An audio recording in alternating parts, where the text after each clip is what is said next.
Salut! On a terminé la phase de saisie et d'enregistrement dans une feuille de calcul.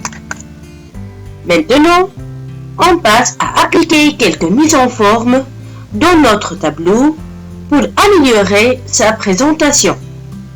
Alors, rappelez-vous par exemple comment manipuler une cellule, comment insérer une colonne, une ligne, etc. C'est parti! Tout d'abord, on va voir comment ajouter une ligne ou bien une colonne.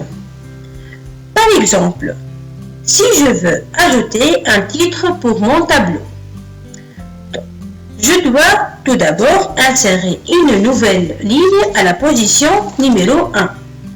Pour cela, je dois sélectionner la ligne numéro 1, comme ça.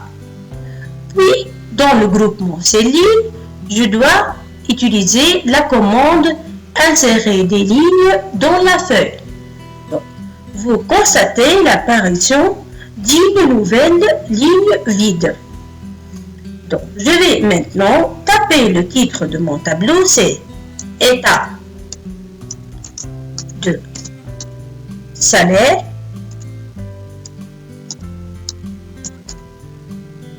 Puis, je valide par l'entrée. Par la suite, je vais centrer mon tableau, mon titre, par rapport à mon tableau. Je vais sélectionner les cellules de A1 jusqu'à J1, puis je choisis la commande fusionner et centrer, comme ça. Donc, voilà, le titre il est centré par rapport à mon tableau. Maintenant, si je veux supprimer la colonne retenue qui existe dans la colonne F, je dois tout d'abord sélectionner comme ça, puis je choisis la commande supprimer dans le groupe cellule. Donc, et si je veux ajouter une nouvelle colonne, par exemple une colonne nommée prix d'heure, entre la colonne nombre d'heures et salaire imposable, je dois tout d'abord sélectionner la colonne salaire imposable qui existe dans la colonne E. Donc, je sélectionne, puis je vais choisir la commande insérer des colonnes dans la feuille. Donc, voilà, vous constatez l'apparition d'une nouvelle colonne. Alors, je saisis le titre de ma colonne prix,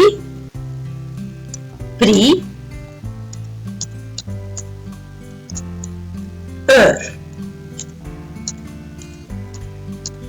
Je valide par entrée.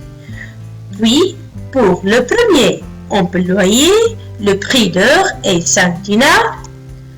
Pour le deuxième, c'est aussi 5 dinars. Par exemple, pour le troisième, c'est 10. Et enfin, pour le quatrième, c'est 5 dinars. Comme ça. Donc, passons maintenant à la mise en forme.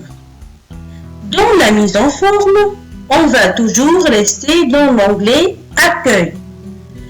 Parce qu'il y a assez d'outils pour mettre en forme et je vais utiliser spécifiquement le groupement police. Donc, si je veux, par exemple, mettre en forme mon titre, je dois tout d'abord le sélectionner comme ça. Je peux changer la police, par exemple, Arial, la taille, par exemple, 14. Là, il existe deux commandes. Une pour augmenter la taille et l'autre pour diminuer la taille. Donc, par la suite, je veux changer la couleur de la police. Par exemple, je vais choisir la couleur verte, comme ça. Voilà. Maintenant, je vais mettre le taux d'impôt en gras, comme ça. Et pour les défilés de mes colonnes, donc je vais les sélectionner, puis je le mets en gras, centré horizontalement et verticalement. Puis je vais changer la couleur de remplissage, par exemple bleu clair, comme ça. Donc voilà. Donc maintenant je peux appliquer un quadrillage pour mon tableau. Pour cela, je dois tout d'abord sélectionner le tableau. Et pour sélectionner des cellules non adjacentes, je dois sélectionner bloc par bloc. Alors, je commence par le premier bloc, comme ça. Puis, je clique sur la touche CTRL et je vais maintenir appuyé. Ensuite, je sélectionne le deuxième, le troisième bloc, le quatrième et enfin le cinquième. Donc, je lâche le bouton CTRL, puis je vais appliquer une bordure en cliquant sur la commande Autre bordure.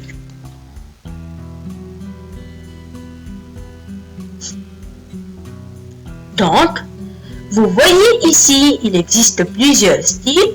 Par exemple, je vais choisir ce style-là.